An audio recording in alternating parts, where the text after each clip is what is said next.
Well, if you have a college-bound senior in high school, the challenge of college financing is just beginning. Here with some advice is Ivette Chavez. She is the Director of Financial Services for the Making Waves College and Alumni Program.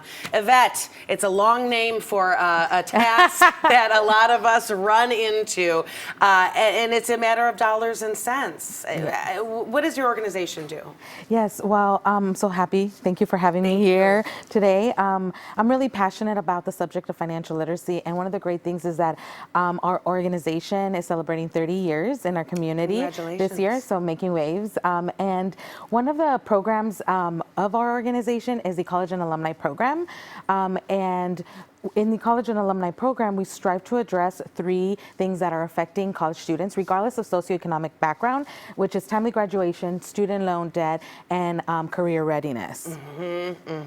So when it comes to choosing the right college, should all those factors come into play? We know this is the time of year when a lot of people are getting those acceptance letters.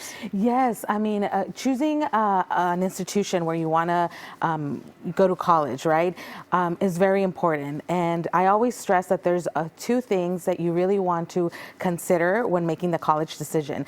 And one of them is a component of social, emotional, and academic fit. Those are very important. The institutions that you're looking at and comparing, am I going to be on that campus and feeling, secure and safe, right?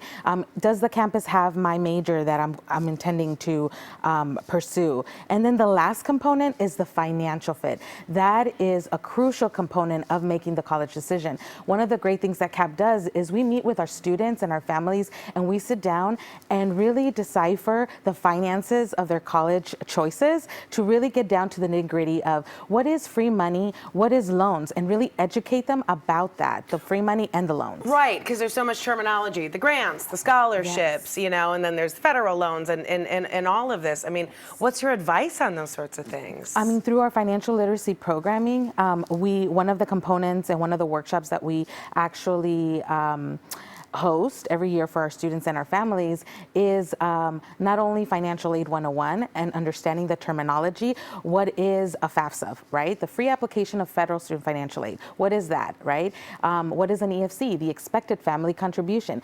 Financial aid has its own other lingo and language, and a lot of our students that we serve are first-generation college-bound students, and a lot of the families don't speak the language. So one of the great things that CAP provides for our students and our families is the resource, the education component, to really educate them about the financial process of going to college and how are you going to pay for your college education. It's a lot to think about. I mean, so many of my friends just finally celebrating paying off their college debt 20 years Don't after get me college. started about loans. It's crazy. Yeah, students are graduating with an average of $37,000 in student loan debt. That's the average, right, currently. And that's a lot of money to have to repay. And some students even are graduating with more than $37,000. So one of the things that we talk to our students about is if you're first generation, you're already starting at a deficit. So why add another thing that you have to really worry about when you're graduating from college? So we sit down with our students and we look at their financial aid award letters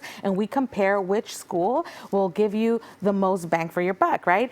Which school is giving you the most free aid? And then if you are willing to take out student loan debts to finance your education because you want to go out of state or you want to go to a pricier institution, we really sit down and talk to you about what does it mean to take out student loan debt? How much loan are you being offered? What does that mean for the first year? And then over the 4 to 5 years until you receive your college, you graduate from college. And then what after? What are you going to be saddled with, and was that worth it? Exactly. What's that total at the end of a 4 to 5 year education, right?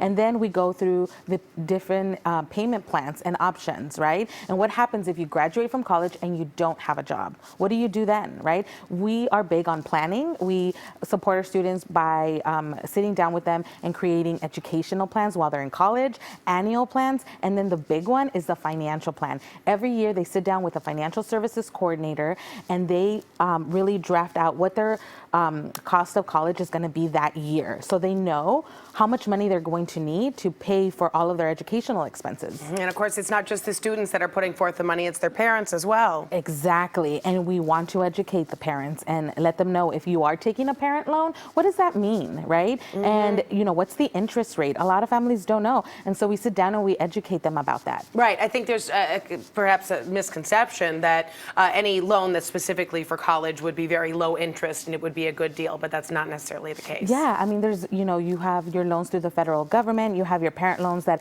have a higher interest rate, and then you also have your private loans from various banks, right? And those are at a higher interest. So we always talk to our students and our families about the differences in loans, and then, if you are taking out loans, what is the interest rate for the different loans. Okay, Ivette, thank you so much. It's a very complicated issue. For more information, go to making-waves.org. Coming up, the Multiple Sclerosis Walk in San Francisco when Bay Area Focus returns.